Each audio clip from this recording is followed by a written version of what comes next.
ہم جلسے تو کراتے ہیں، پیسے خرچ تو کرتے ہیں، صرف یہ سوچ کر کہ ہمیں جلسہ کرنا۔ کاش یہ سوچ کر ہم پیسے خرچ کرتے کہ ہمیں جلسے سے مصطفیٰ کا دین سیکھنا۔ کاش یہ سوچ کر پیسہ خرچ کرتے کہ ہمیں جلسے سے مصطفیٰ جان رحمت کی سیرت کو سمجھنا ہے۔ تو یاد رکھنا میرے پیارے، ایسی فکر لے کر اگر ہم جلسہ کرتے تو یقیناً ہر جلسے سے 10-20 نمازی ضرور بن ہی جاتا۔ کچھ لوگ سچے ہو ہی جاتے، کچھ لوگ شراب پینا چھوڑ ہی دیتے، لیکن نہیں، ہماری فکر یہ نہیں ہے۔ ہماری فکر تو یہ ہے کہ صرف جلسہ ہو۔ اگر ہمارے گلی کا جلسہ 50,000 کا ہو تو سامنے والوں کی گلی کا جلسہ 1,00,000 کا ہوتا ہے۔ افسوس، ہم یہ نہیں دیکھتے کہ میرے مصطفیٰ نے کیا پیغام دیا ہے۔ میرے مصطفیٰ کا پیغام یہ ہے، اگر تیرا پڑوسی اگر غریب ہو، فاقہ ہو، تو اسے پہلے کھانا کھلا دے۔ ہم آج ایسا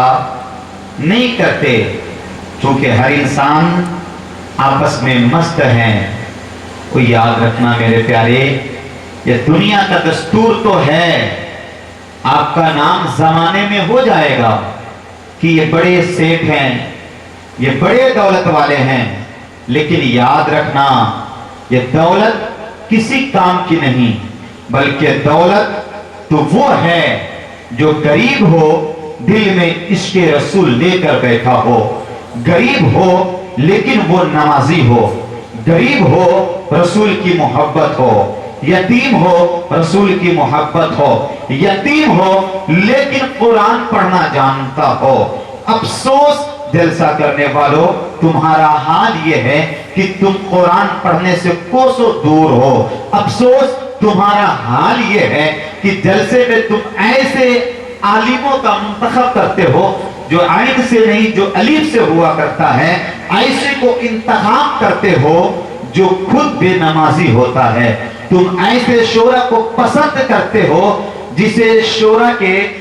واقعی میں نہ قافیہ نہ تو ردیف میں کوئی دب ہوتا ہے، ایک دوسرے کے شعر کو چرا کر پڑھا کرتے ہیں، ہم اسے تلاش کر اپنے محفلوں میں لاتے ہیں۔ نہ میرے پیارے، آپ کو پورا حق ہے، آپ جس سے چاہو اس سے نبی کی نعت سنو، لیکن یاد رکھنا میرے پیارے، جب باعمل لوگ آپ کی محفل میں آئیں گے، جب باعمل لوگ جلسہ کرائیں گے نا، تو یاد رکھنا اس جلسے سے زندگی بنے گی۔ جو پیغام سرکار تاج شریعہ نے دیا ہے، اور یوں پیغام دیا ہے، جہاں بانی عطا کر دے، بھری جنت ہبا کر دے، نبی مختار کل ہیں، جس کو جو چاہے عطا کر دے۔ پوری رات جلسہ کرنے والوں، تمہارا حال یہ ہے کہ فجر کی نماز تمہاری چھوٹ رہی ہے، حال تمہارا یہ ہے کہ ظہر کی نماز تمہاری چھوٹ رہی ہے، حال تمہارا یہ ہے گھر مسجد کے سامنے ہے، لیکن افسوس تم مسجد تک نہ جا سکے، اور جلسے میں اس امید سے آ رہے ہو کہ کوئی سبحان اللہ کہوا دے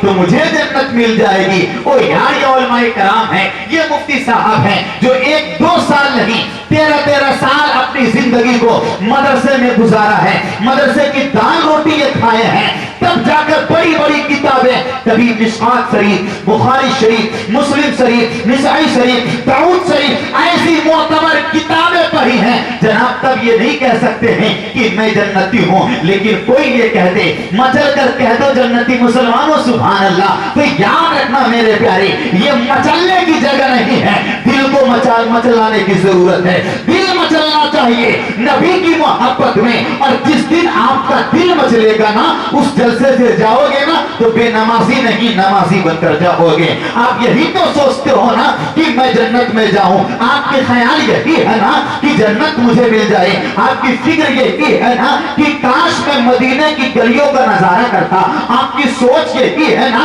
کہ مولا میں مروں تو مجھے جنت کے قریب لے جایا جائے، مولا مجھے جنت البقیع میں دفن کیا جائے۔ ایسی فکر رکھنے والوں، یہ سوچ رکھنے والوں، ضروری یہ نہیں کہ آپ مدینہ المنورہ کے وادی میں مرو گے تب آپ کو جنت البقیع میں دفن کیا جائے گا، ضرور یہ نہیں کہ آپ مدینہ شریف جاؤ گے تب نماز پڑھنا شروع کرو گے، ضرور یہ نہیں ہے کہ آپ کوئی اچھی جگہ جاؤ گے اور بڑے عالم دین سے ملو گے تب نماز پڑھو گے اس بہر میں کہ ہم ان سے ملیں گے تو یہ جنتی ہیں، ہم جنتی ہو جائیں گے۔ نہ میرے پیارے، آپ نماز کی پابندی کرو، آپ نماز پڑھو، آپ قرآن پڑھنا سیکھو اور قرآن پر چلنا سیکھو، مصطفیٰ کی زندگی کو پڑھو۔ میرے مصطفیٰ کی زندگی کیسی سادگی والی زندگی ہے، اپنے مصطفیٰ کی زندگی پر غور کرو، صحابہ کی زندگی کو دیکھو کہ صحابہ کی زندگی کیسی تھی، اپنے بزرگوں اور اپنے بزرگان دین کی جماعتوں کو دیکھو کہ ان کی زندگی کیسی تھی، اپنے علماء کرام کی زندگی کو دیکھو،